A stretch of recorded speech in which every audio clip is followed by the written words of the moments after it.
The opening of Parliament in Lagos, Nigeria in 1960, with Princess Alexandra standing in for the Queen, marked the official launch of Africa's biggest democracy. Nigeria was now independent with its own parliament on the federal model. 100 years of colonial rule had come to an end.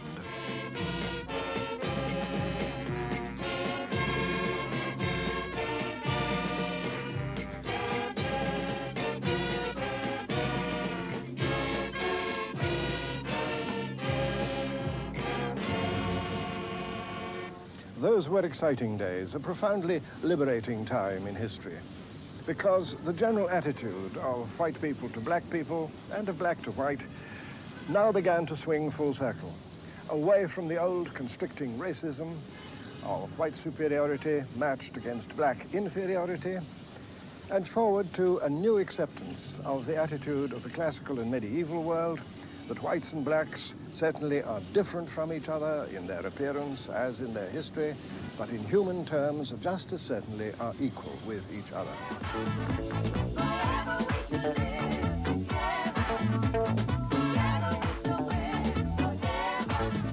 Within a year, another 17 African countries became independent, and African statesmen and politicians began to take their proper place in the councils of the world. The ending of colonial rule was good for Africa. It brought new confidence, a sense of independent achievement, and many fresh opportunities. Africans unite, unite so we can cross the rivers, unite so we can cross the desert, unite so we can climb the mountains, unite so we can crush apartheid. No matter the color of your eyes and your skin, remember we are one in the blood. Remember we are one in the blood. Remember we are brothers in the world. Together we will solve our problems. Together we will save our countries. Together we will change the world.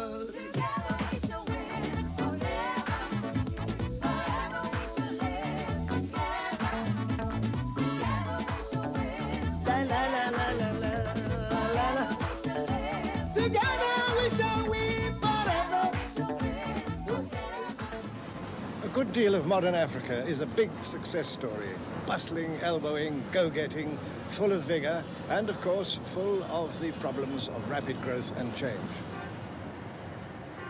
But however difficult the problems were to become, the opportunity for Africans to build modern cities was one of the gains of independence.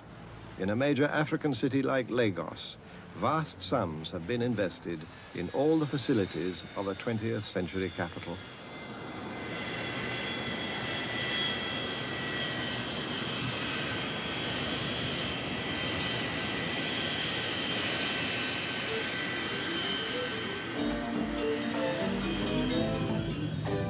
Lagos is a modern city running ahead of a much less developed countryside.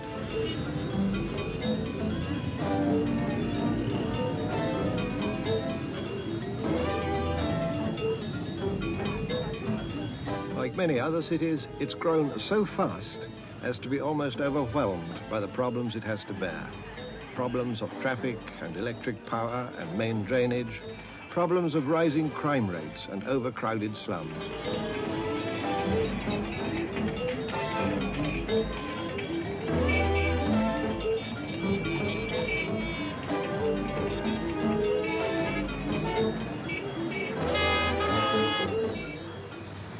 The toughest of these problems were and are anything but new. They have their roots in a social and economic crisis, a profound crisis which began within the European colonial empires in Africa and as long ago as the Second World War.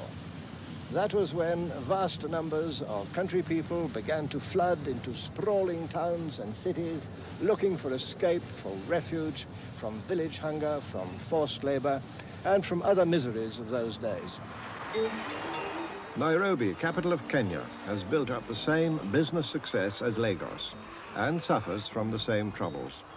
In fact, most African cities have trebled or quadrupled in size over the last 20 years. And resources have been spent in the cities at the cost of much larger rural populations. People from the countryside have continued to flood into the city looking for work and squat in the inevitable shanty towns which form on every patch of land, even close to the city centre. Crowded and insanitary, these shanty towns are breeding places for disease and crime. And massive unemployment among those who live in them is unrelieved by the welfare state facilities of wealthier countries.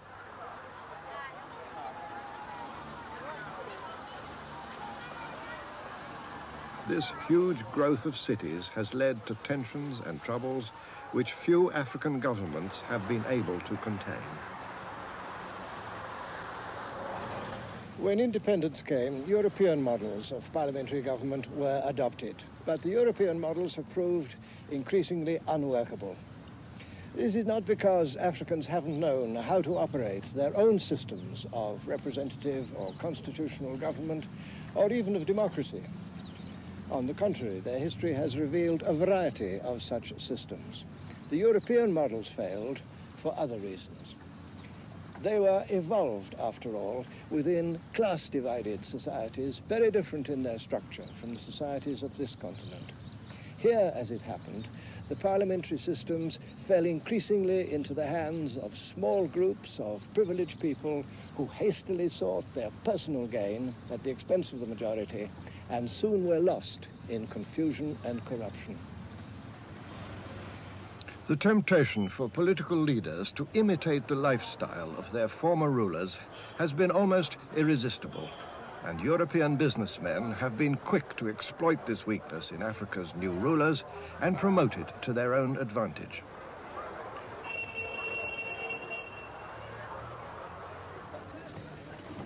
The gap in living standards between a few rich and many poor has grown dangerously wide, and the worst aspects of the colonial legacy have sometimes reappeared in grotesque shape. No one went so far down the road of privilege and corruption as General Bokassa of the Central African Republic. Having proclaimed himself president for life, Bokassa indulged an apparently insatiable appetite for pomp and ceremony, sometimes indeed to the envy or discomfort of neighboring rulers, some of whom had also taken dictatorial powers.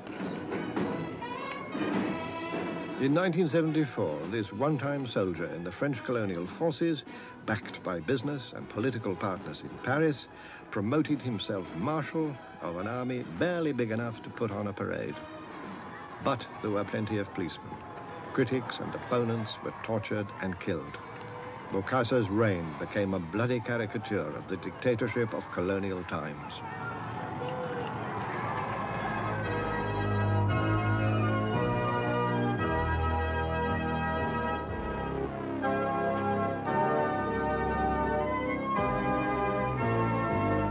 In 1977, with the solemn connivance of his friends in France, Bokassa had himself crowned as emperor over an empire of scarcely 2 million desperately poor people. The coronation cost over a quarter of the country's income, And Bokassa wasn't the only would-be monarch. They think king is something very big, so that they wanted to crown me as the king of Africa. Field Marshal Amin, another ex-colonial soldier, seized power in Uganda to the great satisfaction of the British government. Like other African dictators, Amin stepped into a power gap opened by the failure of the political institutions derived from the colonial legacy. I have been most popular in the Africa because other Africa, even if it is a superpower, makes a mistake, the heads of state are afraid of correcting or pointing out that mistake. Only me who can point out that mistake, and that the entire Africa said that this is the hero of Africa and this is the king of Africa. Amin courted popularity in public while secretly imprisoning and torturing his opponents. Increasingly anxious to distract attention from the miseries he'd caused, Amin sent his army to attack neighboring Tanzania. Reluctantly, the Tanzanians hit back and went to the aid of Amin's opponents. This brief war was none of their choosing, but they embarked on it at great cost to themselves in the conviction that Africa must put its own house in order. Short of modern weapons, fuel and ammunition, the Tanzanians were still able to advance with speed, for they met little opposition.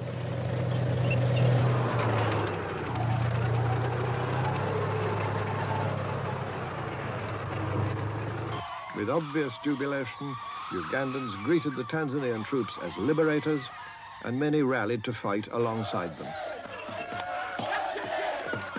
When the Tanzanians entered Amin's headquarters, the so-called State Research Bureau, the reasons for this rejoicing became plain. They uncovered gruesome evidence of torture, poisoning, the deliberate starving and shooting of thousands of political prisoners, many of whom were killed in the last hours before relief came from Tanzania.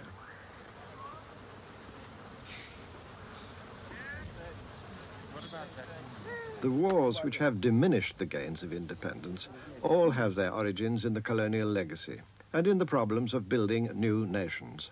The longest war began in 1962 when Ethiopia annexed the former Italian colony of Eritrea.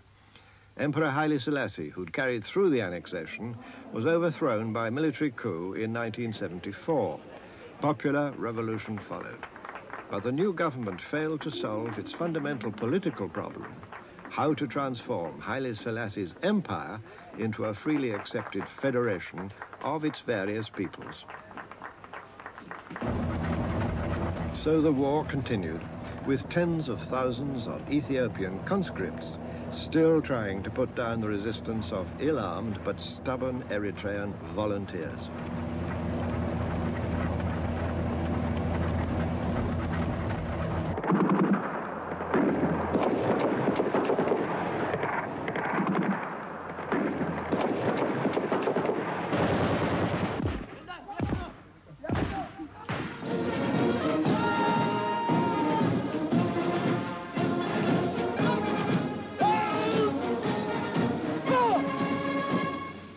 The military regime of Ethiopia, under its leader, Colonel Mengistu, stayed loyal to the old imperial ambitions. But the arms supplies no longer came from Britain and America.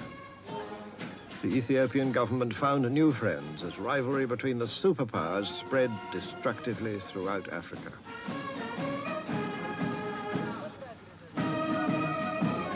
Outsiders continued to meddle with Africa's affairs. Ethiopia sought the help of the Soviet Union and the Eastern Bloc.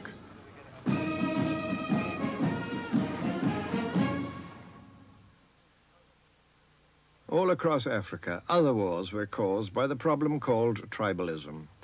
Many peoples found it hard to live together within the old colonial frontiers now that these had become national frontiers. The worst of these internal wars was fought in Nigeria, around the would-be breakaway Republic of Biafra.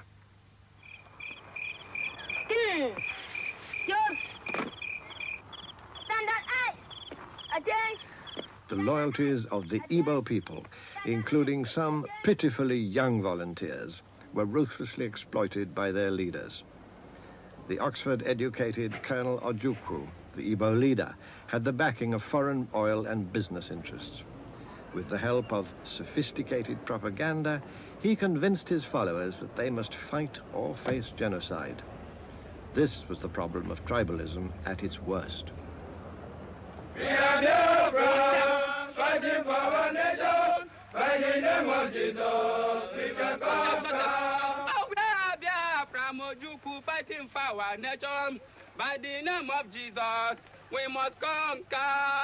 We are Biafra, fighting for our nation, by the name of Jesus, we can conquer. Biafra, oh, fighting for our nation, Ojukwu, in the name of Jesus, we shall conquer.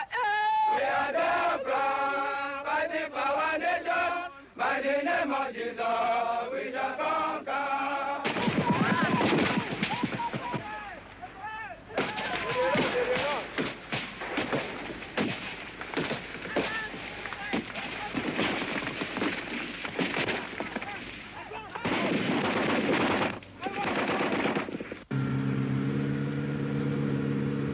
The armies of federal Nigeria were slow to get started.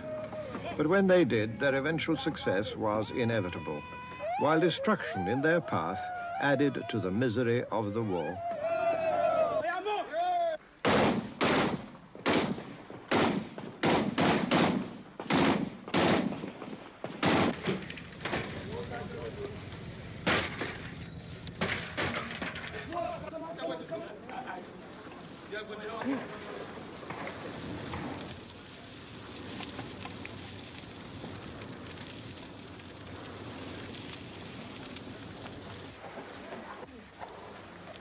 Many helpless people lost even the little that they had. Many children, orphaned and left to starve, were taken to emergency centers, usually the Christian mission stations, where there was almost nothing for them to eat.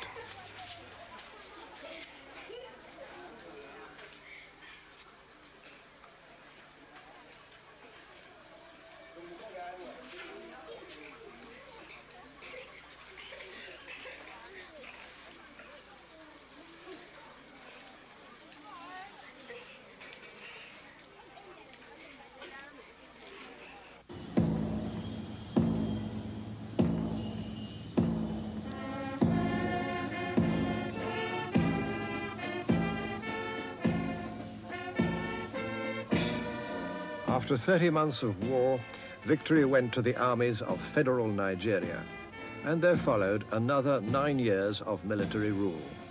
A succession of able generals showed that they could be both tolerant and constructive, and they restored the Federation to stability and peace.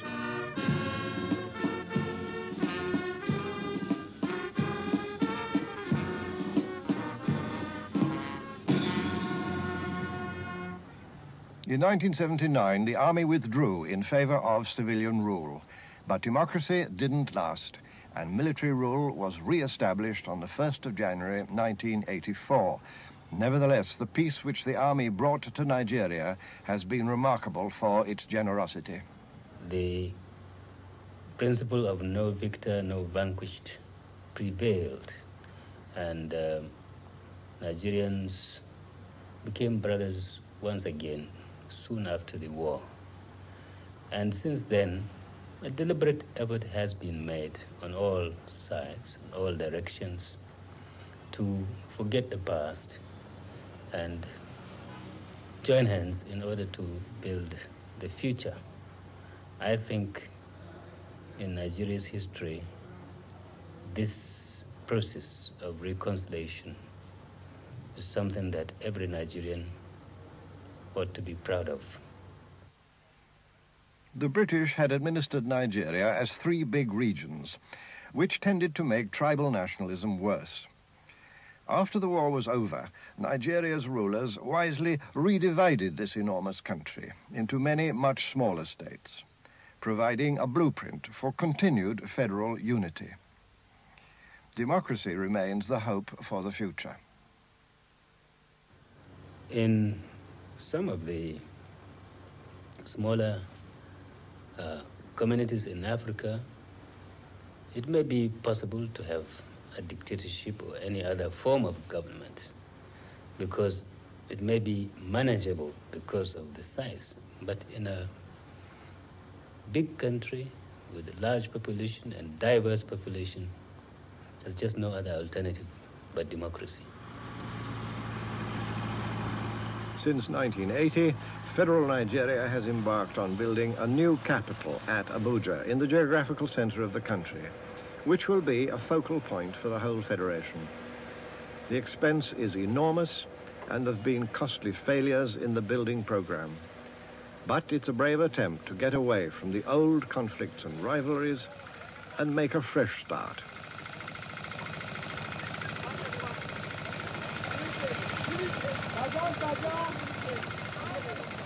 The great city of Lagos is crammed into a small island on the coast. When Nigeria became a major oil exporting nation, the whole country went on a spending spree, importing from abroad all kinds of goods and materials, from mountains of cement to expensive foreign foods. Most of these goods contributed nothing to development. Nigeria, once a food exporter, now imports food in growing quantities. Once aroused, the appetite for Western imports has to be satisfied.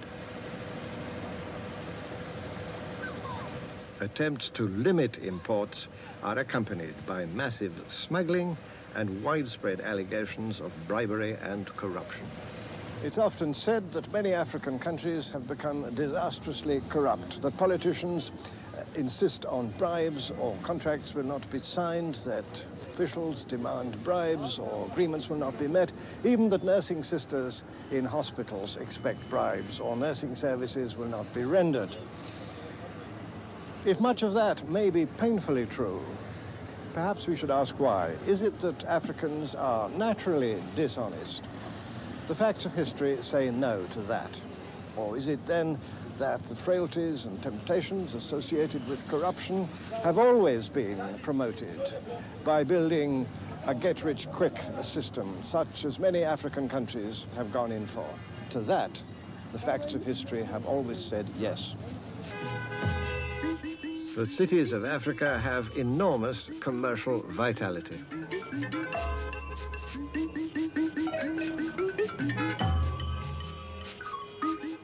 Lagos suffers such interminable traffic jams that a whole profession of street traders has developed. And these do nothing but ply the queues of paralyzed cars, trying to sell anything they can, from apples to alarm clocks.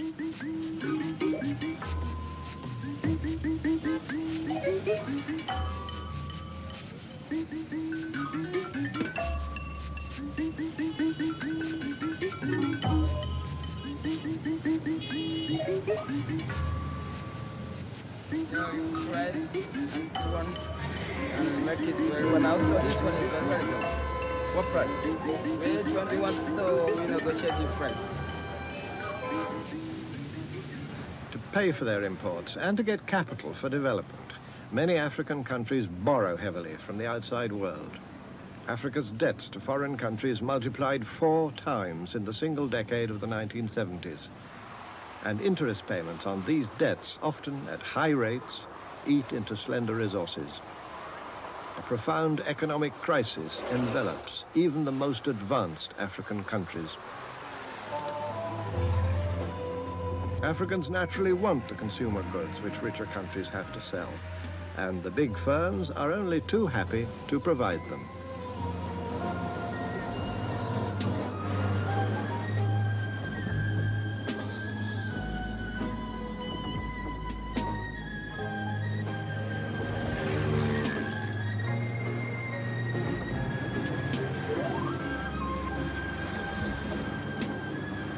All across the continent, while poverty increases, so does the desire for the symbols of progress. As the cost of these imports rises, the value of African exports falls. That is the process which Africans condemn as neo-colonialism. Chaque année, les prix des matières premières et services des pays du tiers-monde stagnent ou baissent, tandis que les prix des marchandises, les prix des biens et des services européens augmentent. Je vais vous prendre un exemple très précis. L'an dernier, les prix des matières premières africaines ont baissé de 20 à 50%. Je vais vous donner un autre chiffre des spécialistes européens. Il y a 2 ans, l'inflation était au maximum en Europe de 15%. Mais dans les pays du tiers-monde, l'inflation était entre 20 et 300%. C'est là que gît le néocolonialisme.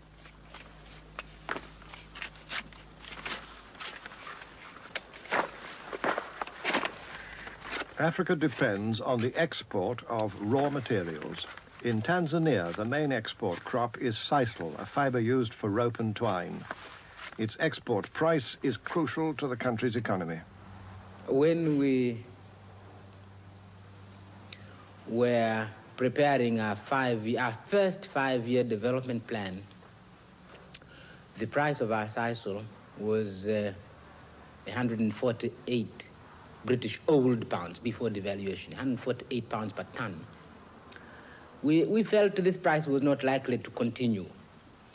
So we planned on the basis that we might average 95 pounds per ton.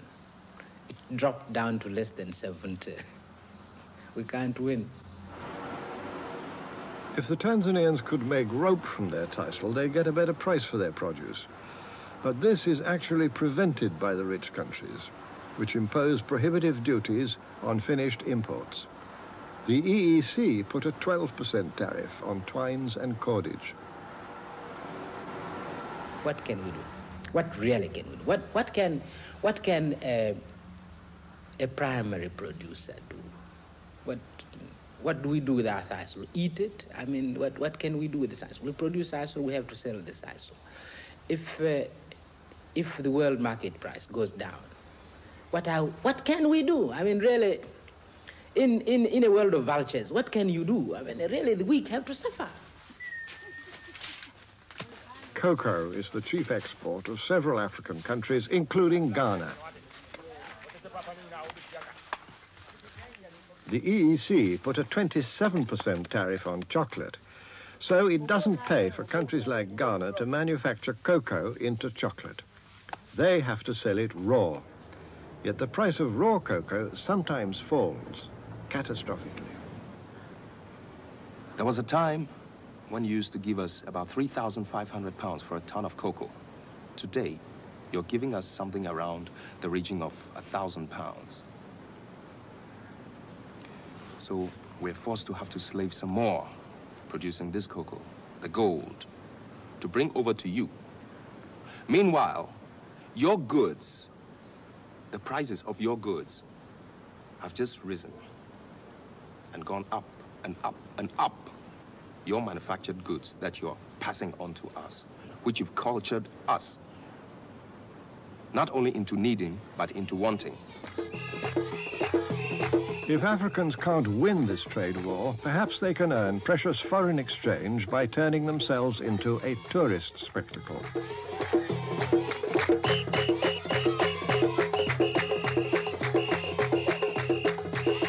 Over the past 20 years, many African governments have attracted tourists to come and stare at the wildlife in one form or another. Countries like Kenya and Tanzania have turned vast regions into game parks. It's right to conserve these splendid animals, but Africa can't live as a zoo, and competition for land grows fiercer with every year that passes. The cattle of the wide plains of the Sahel, just south of the Sahara Desert, an area 2/3 the size of the United States, have always been the livelihood of many pastoral peoples. So long as wet season rains fall, these dry lands can supply enough grass to see cattle through the dry season. But when the rains fail, disaster quickly threatens. Then the efforts of the pastoralists to keep their cattle alive can only make matters worse. Every year, Africa is losing more than 6 million acres of woodland, partly from a desperate attempt, as here, to provide forage for hungry cattle. When the trees disappear, the water table falls and the soils turn to dust. Here, next year, there will be nothing to eat. Ambitious plans to make grassland farming more productive by building big grain stores or importing expensive machinery have foundered for lack of money to support them, or because they don't fit into the life and customs of the pastoralists. The worst drought in living memory hit the Sahel countries in the 1970s, and with it came disaster. Since then, the drought has returned and has now spread far to the south, where productive lands are turning into a dust bowl. Human as well as natural causes lie behind this advance of the desert. Reductions in disease brought about a population explosion of people and livestock.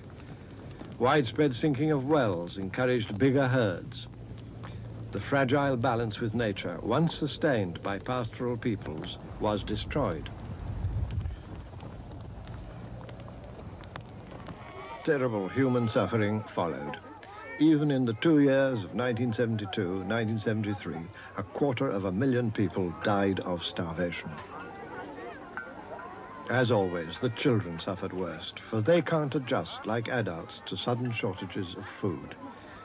Even when parents starved to feed their children, the children still died first. Here in Ethiopia, the rains failed in 1974 for a third year in succession. Hundreds of thousands of people fled from their barren pastures and wherever they could flocked to relief centers, which were soon overwhelmed. Aid was too little and too late.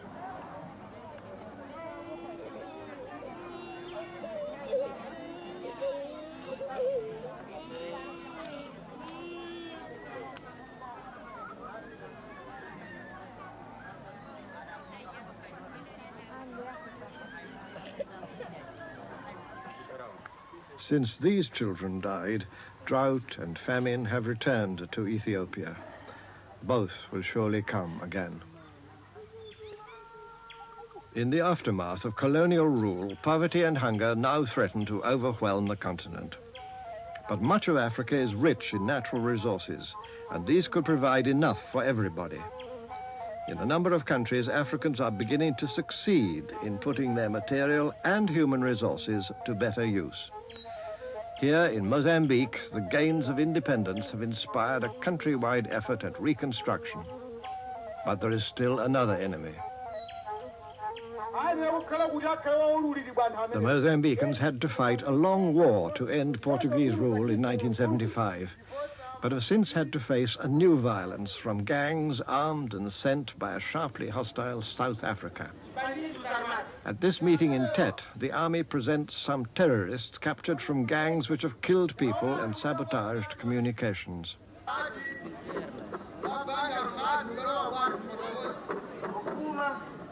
The principle here is that government should be everybody's business, and the army is very much a people's army. One young bandit tells the assembled people who recruited and paid him and what he was told to do. Violence from South Africa makes progress much more difficult. Como é que é possível coexistir a opressão e a liberdade? Enquanto existir o apartheid na África do Sul, enquanto existir na África do Sul o governo de minoria racista, não é possível a paz. O sistema ele próprio já é uma ameaça à paz. Só é possível a paz com a queda do apartheid. Democracia na África do Sul. Colonial Mozambique became desperately poor, barely able to feed its population. Yet as an independent country, it's potentially a land of great wealth, well able to feed many more people.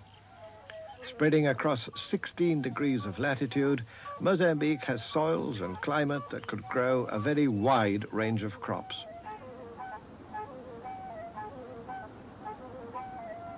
The great river Zambezi could provide another source of wealth for Mozambique, electric power. Yet this dam at Cahora Bassa wasn't built for the people of Mozambique, but late in colonial times to send power to South Africa. Since independence, the power lines have frequently been sabotaged by South African-backed guerrillas. And despite recent diplomatic maneuvers by South Africa, the attacks have continued. The dam is almost useless to the country that owns it, but it could furnish the driving force for new industries once Mozambique becomes able to develop them.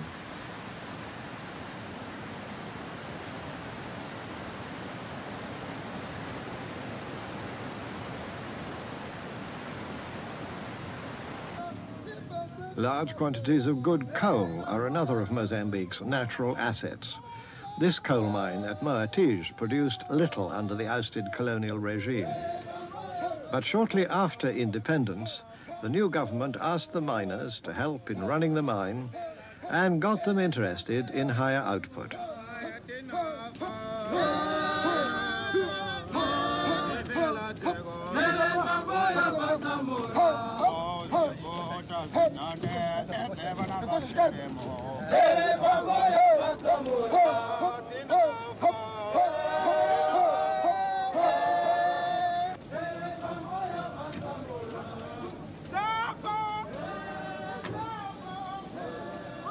At the same time, the new government began putting in modern equipment, including some of the latest machinery from abroad.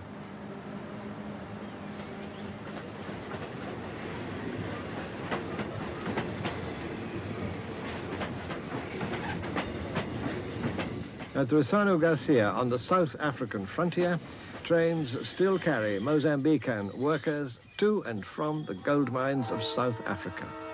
Another hangover from colonial times when southern Mozambique was a dependent part of the South African economy.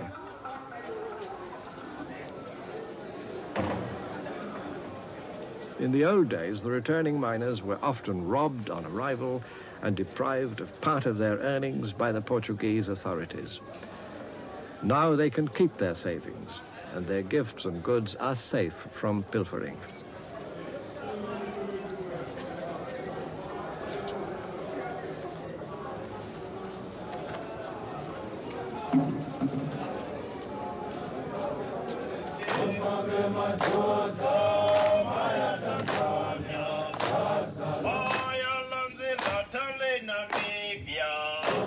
They join a meeting organized to welcome them back to their country, and they're invited to play their part in pushing ahead with the revolutionary changes now underway.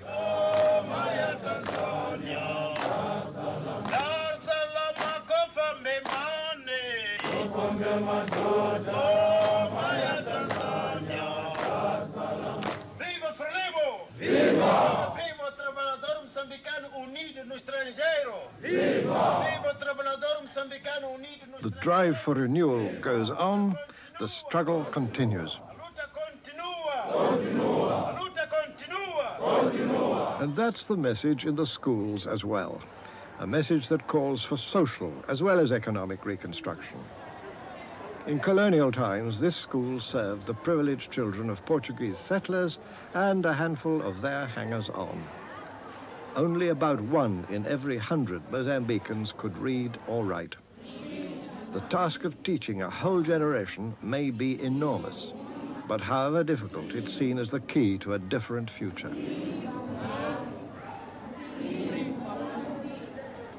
The teachers are almost as young as the students, and all of them are the children of long and bitter campaigns against a harsh colonial system. As they say and repeat, every classroom is a zone that we have liberated. At least one Mozambican died to liberate each of our classrooms. This new Mozambique has declared itself a non-racial society where discrimination is no longer permitted.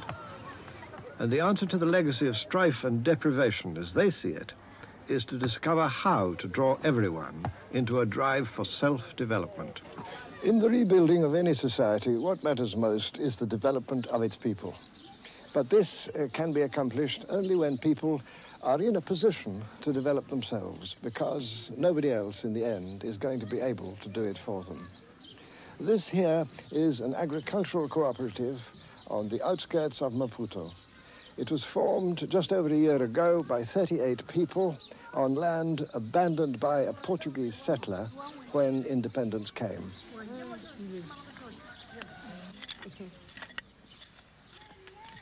Everything here is a small but growing part of a system known as People's Power, which extends in various ways across the whole country and is aimed at enabling people in community to develop and exercise social control over their own lives and decisions.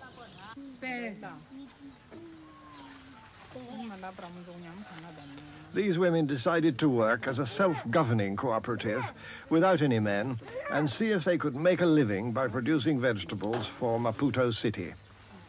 Because they have the power to take their own decisions, they've been able to overcome many obstacles. They've built a productive enterprise.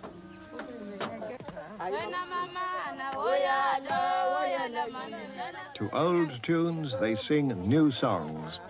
For running their own lives is really something new. But the work tradition on which they're drawing is both old and African.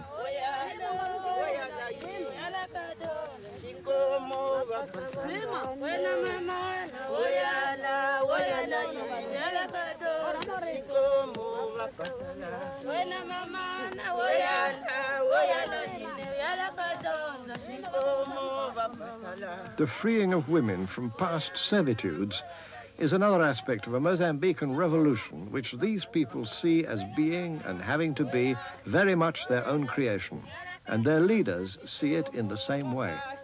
Não se importa a revolução, não se transplanta a revolução tem de ter raízes no país. E este sistema popular é o produto da luta de libertação, é o produto do nosso povo, corresponde integralmente ao desejo do povo inteiro moçambicano. Não se transplanta a revolução. With this revolution of people's power, Africa may well have found the long-term solution to poverty and confusion, for this is the solution of self-development.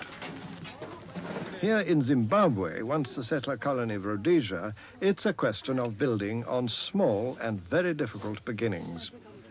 The white Rhodesians crammed millions of country Africans, like this family, into dry and infertile tribal trust lands. Tendai Rusanamonzi and his family of 10 lived on this homestead for 12 years. Now he's been allotted new land a few miles away.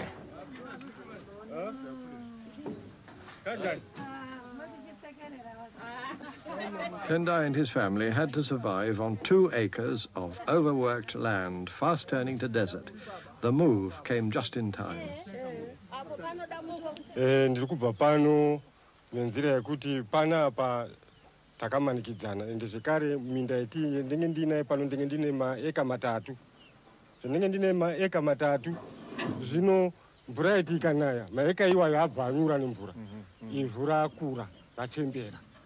Ivhu radete. Saka ndakati regai ndiende kuri kubatsirwa wamwe kuti takapuwa minda. Saka ndakabva pano. Transport for the move was provided by the government as part of a resettlement scheme, which, if successful, could set a pattern for the rest of Zimbabwe as well as for some other African countries.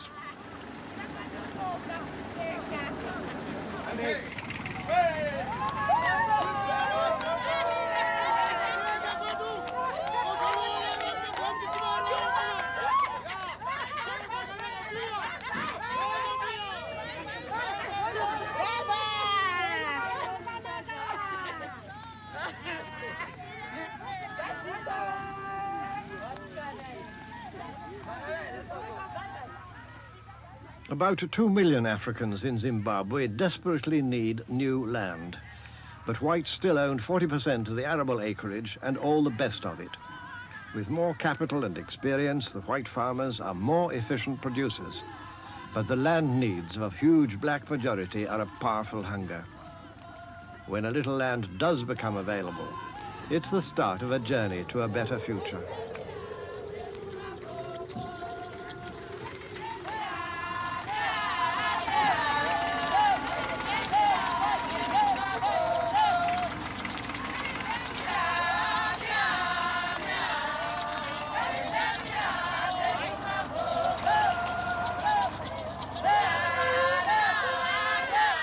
This new settlement at Mayo has been built on what once were two enormous white-owned farms. Only a handful of Europeans and their hired workers lived here before. 1,250 African families live here now, perhaps 8,000 people. Each family used to have 1 or 2 acres. Now it has 12 acres. No wonder they're happy.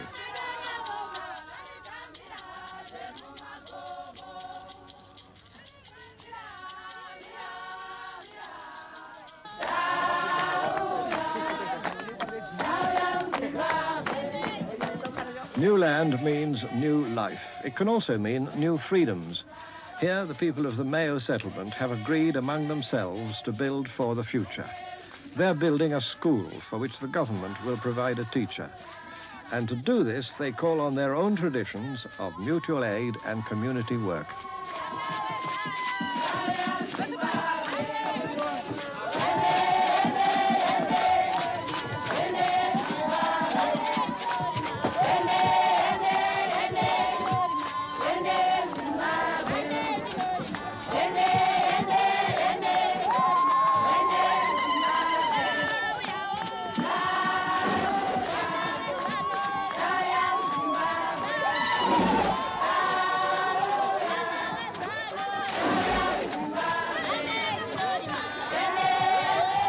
This is the Africa that really matters. The Africa of the vast majority, finding their own way to the future. Not begging for help, but expecting that their needs and capacities will be recognized. Our belief is, I think, the belief of every developing country, that the developed world should not isolate itself and hope that its own welfare can be served by preserving us as sources of raw material. We need to develop our industries, we need to develop our skills, and I think there's got to be this greater understanding between developed countries and developing countries. Our development will redound to the benefit of both sides.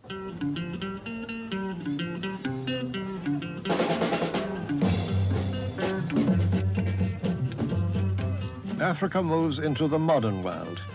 And even in old Timbuktu, they're playing their own style of rock music. Ordinary Africans aren't dismayed by the challenges of the world today. And this is the Africa that doesn't despair, that can't afford to despair, but goes stubbornly ahead at its own pace, and yet knows when that's useful how to move with the times. So that there are small changes, small advances, even if these still have to go together with a round of chores that's hard enough and certain to continue. And these small advances nonetheless build into the restless dynamic of major changes, of contradictory advances which pose new problems and yet offer new opportunities to new generations and bring new equalities. Throughout their long history, Africans displayed creative energy and power. Today, making their own way again, the energy and power of the past can be renewed. Africa is going to be able to overcome its modern crisis in the measure that it develops from its own roots and draws strength from its own history of skill and enterprise and independent civilization. And as this self-development begins to flower in Africa now, so will the future begin to reflect once more the manifold achievements of the past.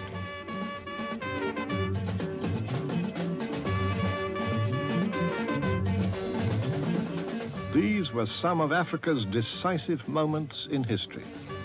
Today, beyond all present miseries, the sense of destiny and purpose begins to be renewed.